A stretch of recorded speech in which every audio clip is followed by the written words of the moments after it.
Hey, so I had a psychiatrist appointment this morning at 10:55, and I also had a therapy appointment for 10 a.m.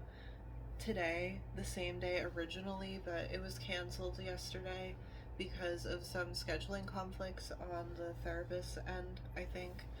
Um, the psychiatrist spoke to me, asked me about my history, like where I grew up, like my history of trauma, what I'm dealing with, all of that. And she said that she thinks that I have anxiety, depression, and split personalities, which is a really outdated term, but it was validating to hear that because I've been struggling with this for so long and I really just need help. And I'm just getting so tired because I just keep trying to get help and I keep getting turned away. A big wall comes up like every single time I feel like I have a lead.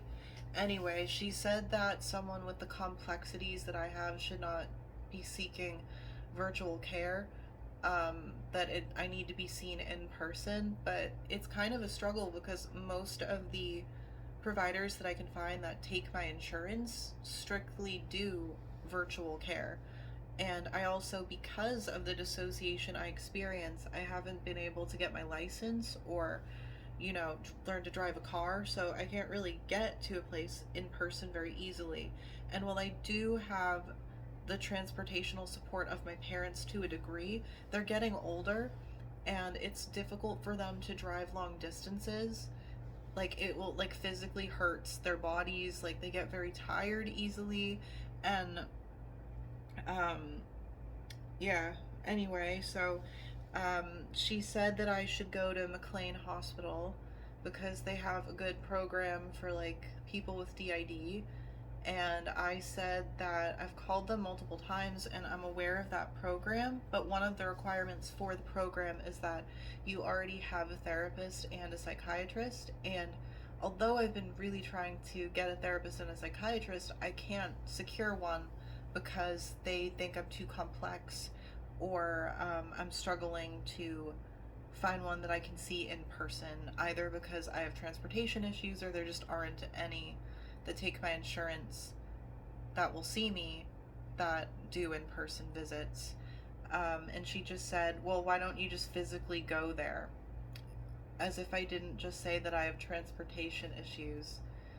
And that was pretty frustrating. And also, me as well as my parents, we don't want to have to drive all the way to Belmont just to just for me to share like a very vulnerable story that's just very like personal and painful and be scrutinized and then just be told like sorry, like we can't help you. Like I don't know, this is definitely a lot. um my mom is starting to become like very very just distraught, agitated, very anxious over the whole process. Like she wants me to get help and she's just getting to a point where she's very angry and just kind of bargaining, if that makes sense. She was like, well, did you tell them that therapists keep dropping you because you're too mentally ill? And I'm like, yes, mom, the sob story doesn't change whether or not they can help me. But she seems to think that it does. Like, she'll get very frustrated and start get triggered and be like, well, did you tell them that like you keep getting dropped? Did you tell them you've been through all this trauma? Like, did you tell them that I don't know, did you tell them that sometimes you become a baby and you literally fall in public? And I'm like, yes, yes, they know all of that. And in a perfect world, like that would lend to compassion, that would lend to helping me. But unfortunately, that just isn't really how I've experienced mental health care. Another thing too is that she keeps saying like, why can't you just tell them that your last therapist is still your therapist? And I'm like, because that is a lie. I don't want to lie. And she's like, well, what if it helps you get care? And I'm like, I don't want to get care under fraudulent purpose, under like fraudulent purposes. That's not right.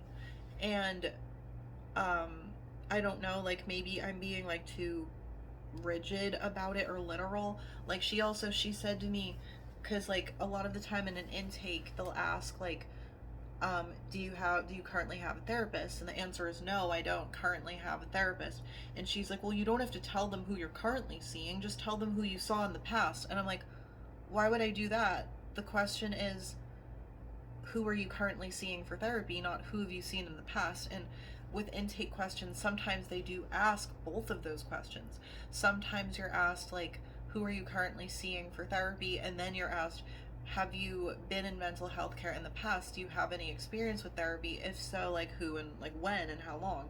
And that was not the question. So I don't know. She told me that I'm being too literal, but I don't know if that's true. Like, what do you think? Am I being too literal, like, regarding that? I just don't know. I just don't want to lie, is a big thing, and say that I have a therapist when I don't. Um, and then I don't want to, like, be too off topic as well. Like, if they're asking me one thing, I don't want to, like, answer a separate thing if that's, like, annoying or the wrong thing to do. Um, so yeah, I am gonna keep looking and see what I can do. I reached out to a friend of mine to like ask him if he would be willing to orchestrate like a time to go to McLean with me. Just and I don't see this ending well, honestly. Like, but she did suggest that I do that, the psychiatrist that I saw today, and I really don't know what else to do. So maybe if my friend can go with me, I will go to McLean and see what can be done.